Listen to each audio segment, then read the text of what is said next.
Mais la polarisation nous est imposée par quelqu'un qui justifie ce qui s'est passé. La polarisation nous est imposée par des gens qui valident les prédations du Hamas ou qui reprennent son discours. La polarisation nous est imposée par l'emploi du terme génocide à propos de ce qui se passe à Gaza. Sur ces mots, génocide, apartheid, comment est-ce qu'on peut faire pour mettre de la rationalité dans le débat? C'est impossible. Quand semble-t-il, c'est impossible. Il y en a L'accusation de génocide à Gaza n'a aucun sens. N'a aucun sens. Pour encore une fois continuer la discussion que j'avais avec Rima Hassan la semaine dernière, pour dire les choses, la Cour internationale de justice saisie par l'Afrique du Sud a demandé à Israël de prendre des mesures conservatoires pour éviter que les Palestiniens, en parlant d'un risque génocidaire. Non. Mais effectivement, il n'y a pas aucune instance internationale n'a statué sur le fait qu'il y avait un génocide. Il y avait un génocide. Il n'y a pas de génocide à Gaza.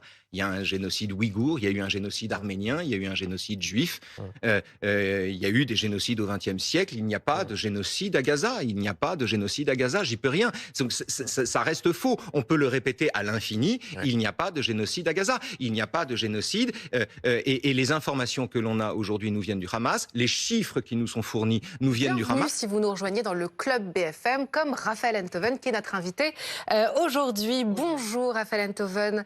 Vous êtes professeur de philosophie, écrivain, auteur de l'Albatros aux éditions de l'Observatoire, roman sur votre mère, roman dont vous deviez aller parler au Festival du livre de Besançon, mais vous n'êtes plus le bienvenu. Vous avez été déprogrammé par la mairie à la demande de communistes. Alors non pas pour votre roman, mais pour des propos que vous avez tenus sur les réseaux sociaux qu'on va lire ensemble. Il n'y a aucun journaliste à Gaza, uniquement des tueurs, des combattants ou des preneurs d'otages avec une carte de presse. Alors pour les communistes de Besançon, c'est inadmissible. Qu'est-ce que vous leur répondez ? Ce sont les mêmes qui ont invité Médine en octobre. Donc Médine et ses quenelles, ça passe tout à fait. En revanche, ce que je dis, c'est inadmissible. C'est là quelque chose qui ne va pas. Il y a là un deux poids, deux mesures ahurissant. Mais sur les propos eux-mêmes, je les ai abondamment expliqués. Alors, est-ce que c'est un délit d'opinion ou est-ce que vous énoncez un fait qui n'est pas la réalité? Par exemple, Manuel Bompard dit, il vous accuse d'apologie du génocide. Oui, j'ai entendu ça. Oui, on est tous génocidaires. C'est très facile d'être génocidaire. Il suffit de défendre le droit d'Israël à exister et on est taxé de génocidaire. Je dis qu'il n'y a pas de journaliste à Gaza qui ne soit dans la main du Hamas, qui ne soit accrédité par le Hamas, contrôlé par le Hamas et dont le Hamas vérifie les témoignages. Et c'est à ces gens-là qu'on demande d'être impartiaux, et c'est sur leurs témoignages qu'on s'appuie pour parler de la situation sur place. Je n'ai dit que cela. N'ai dit que cela, et je rêve d'être démenti, c'est-à-dire je rêve qu'on me montre qu'il y a des journalistes indépendants sur place. Vous allez peut-être l'être, puisque la rédaction de BFM TV travaille régulièrement avec un journaliste francophone gazaoui qui s'appelle Rami Abou Jamas, qui a obtenu d'ailleurs le prix de Bayeux. On a essayé de le joindre, malheureusement, il est retenu chez lui parce qu'il a peur des bombes à cette heure. Thierry Arnaud, est-ce que vous confirmez? Est-ce que pour vous, Rami Abou Jamas est un journaliste? Oui, alors c'est un sujet compliqué parce que il y a plusieurs choses à dire sur le sujet. La première chose, c'est que s'il n'y a pas de journaliste extérieur à la bande de Gaza capable de rentrer dans la bande de Gaza pour faire le travail, c'est du fait d'Israël. Oui, c'est parce qu'Israël l'interdit. Les seuls journalistes qui ont pu aller, ça a été le cas d'équipes de BFM TV par exemple, au début du conflit, en étant totalement entouré, encadré par l'armée israélienne pour aller voir les tunnels, les souterrains, etc. Et donc, Israël ne permet pas aux journalistes de faire leur travail dans la bande de Gaza, et ça, c'est la première chose importante à rappeler. Dans ce que vous écrivez, il y a deux choses. Il y a le fait que vous dites qu'il n'y a aucun journaliste, et le débat vient d'avoir lieu avec Thierry, et j'ai pu en suivre vos échanges, mais vous dites aussi qu'il y a uniquement des tueurs, des combattants ou des preneurs d'otages avec une carte de presse. Ah, oui. Est-ce que pour vous, à la lumière de la discussion que vous venez avoir avec Thierry, les journalistes qui sont sous le contrôle du Hamas, ils sont victimes du Hamas ou ils sont complices? Mais bien sûr, c'est infiniment compliqué. Vous avez raison, c'est infiniment compliqué. Il faut remettre les choses, pour le coup, invoquer un tout petit peu de contexte. J'aime pas faire ça, mais enfin quand même. C'est une phrase qui venait à l'appui d'une vidéo qui détaillait le CV d'un certain nombre de journalistes, soi-disant, qui étaient en fait des cadres du Hamas, des combattants actifs, etc. Donc c'est une phrase qui, mais dont pour le coup, je veux bien reconnaître l'excès. Premier cours de rétropédalage avec Annie. Vous partez.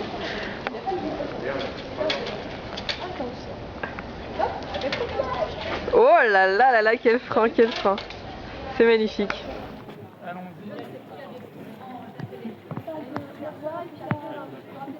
Alors le plan, c'est d'essayer d'entrer sur le livre sur la place, qui est une manifestation littéraire qui a réussi un coup de force assez extraordinaire, c'est-à-dire d'organiser une manifestation littéraire en 2025 sans un mot sur la Palestine, c'est-à-dire le pire crime du XXIe siècle en fait. Donc pas un auteur palestinien, pas un débat sur la Palestine, pas un salon sur la Palestine, rien, pas un mot. Donc c'est un coup de force assez incroyable. Donc nous on va essayer de leur rappeler ce qui se passe dans le monde, que la littérature c'est pas un truc qui est en apesanteur. Que c'est dans la réalité que ça se passe, et donc on va essayer de rentrer avec nos drapeaux palestiniens. Surtout qu'ils invoquent la liberté d'expression pour donner la parole à des négationnistes comme Raphaël Enthoven. Donc on va voir si leur liberté d'expression elle est valable pour tout le monde, y compris pour ceux qui veulent rappeler ce qui se passe en Palestine.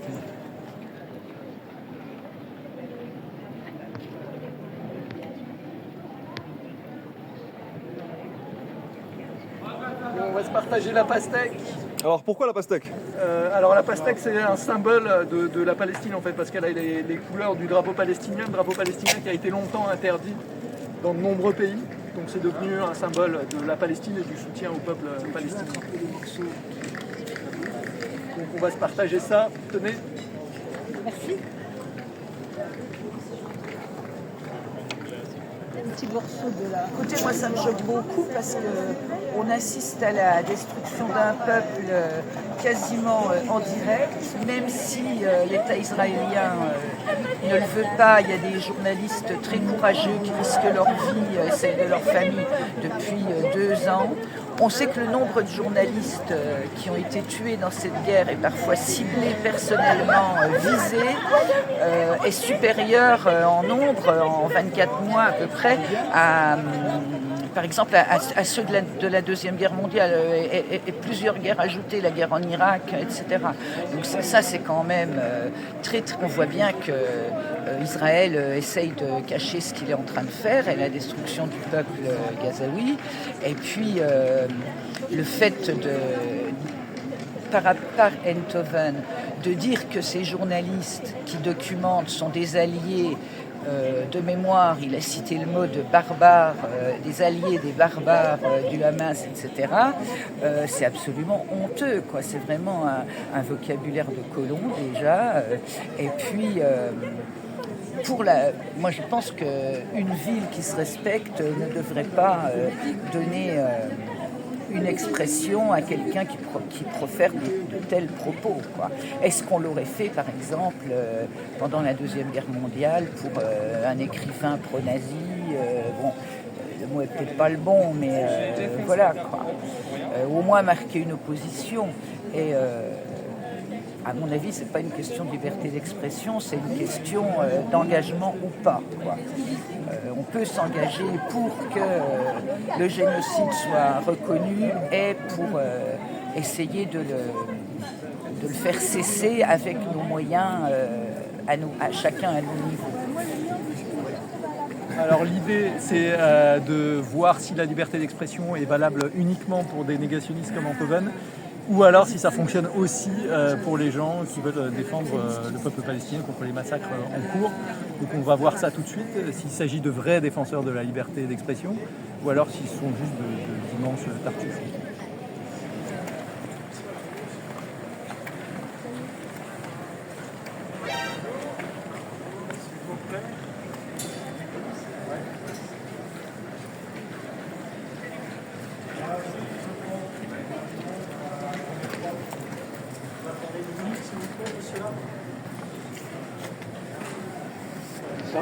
Attendez, mettez-vous un peu par là, qu'on laisse passer les autres personnes pour le moment.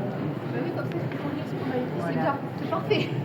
Oui, mais vous avez très bien. Non, Monsieur Schmitt, avec nous. Monsieur Schmitt, avec nous. C'est 2025. Que pas un salon, pas un auteur palestinien, que rien ne soit dit. Donc la question c'est juste sur la organisation, on n'a pas d'armes, on a juste un bout de tissu, hein, c'est pas, on fait de mal à personne. Donc est-ce que nous pouvons entrer? Vous allez au salon du livre? Non. Est-ce que nous pouvons entrer, messieurs, ou pas? Juste avec un bout de tissu. Non, ouais, je contrôle. Monsieur, on peut rentrer ou pas? Non, malheureusement, je vous dis, on a une consigne. Alors la consigne, c'est quoi? Vous êtes sur la place Stanislas, vous êtes sur la place Stanislas. Donc quand on manifeste, en tout cas quand on a un drapeau pour la Palestine, on n'a pas le droit d'entrer dans cette manifestation littéraire. Donc c'est assez extraordinaire quand même. C'est un salon littéraire dans lequel il n'y a pas un mot pour la Palestine. Il n'y a pas un mot pour la Palestine, de la littérature, pas un mot, des auteurs palestiniens, pas un mot. Le drapeau palestinien, il est interdit et ils se prévalent, ces gens-là, de la liberté d'expression pour inviter des gens comme Enthoven, c'est-à-dire des négationnistes qui nient ce qui se passe à Gaza, qui nient le génocide, qui nient la famine organisée à Gaza, qui nient qu'il y ait des journalistes assassinés à Gaza. Ceux-là, ils bénéficient de la liberté d'expression. Nous, avec un morceau de chiffon, il faut penser qu'on est plus dangereux que ça, manifestement. Et pour nous, il n'y a pas de liberté d'expression. Donc c'est quand même assez extraordinaire. Donc voilà où s'arrête leur liberté d'expression. Alors, qu'est-ce que c'est l'AFPS? C'est l'association France-Palestine Solidarité. Donc, comme son nom l'indique, on agit pour être solidaire de la Palestine et du peuple palestinien. C'est quoi ton rôle au sein de l'AFPS? Je suis simple adhérente. Depuis combien de temps? Depuis très, très longtemps maintenant, je ne sais plus, je compte plus. Qu'est-ce qui se fait comme action au sein de l'AFPS? Moi je suis très souvent sur les actions le plus possible. Et puis voilà, je suis en soutien presque tout le temps de tout ce qu'on met en place, quoi. En tout cas, tout ce qui est initié un peu sur Nancy, que ce soit l'AFPS, les Blouses Blanches, le MAN, enfin toutes les associations solidaires, puisque je fais partie de Solidaire surtout, je souscris à ces propositions et j'y vais.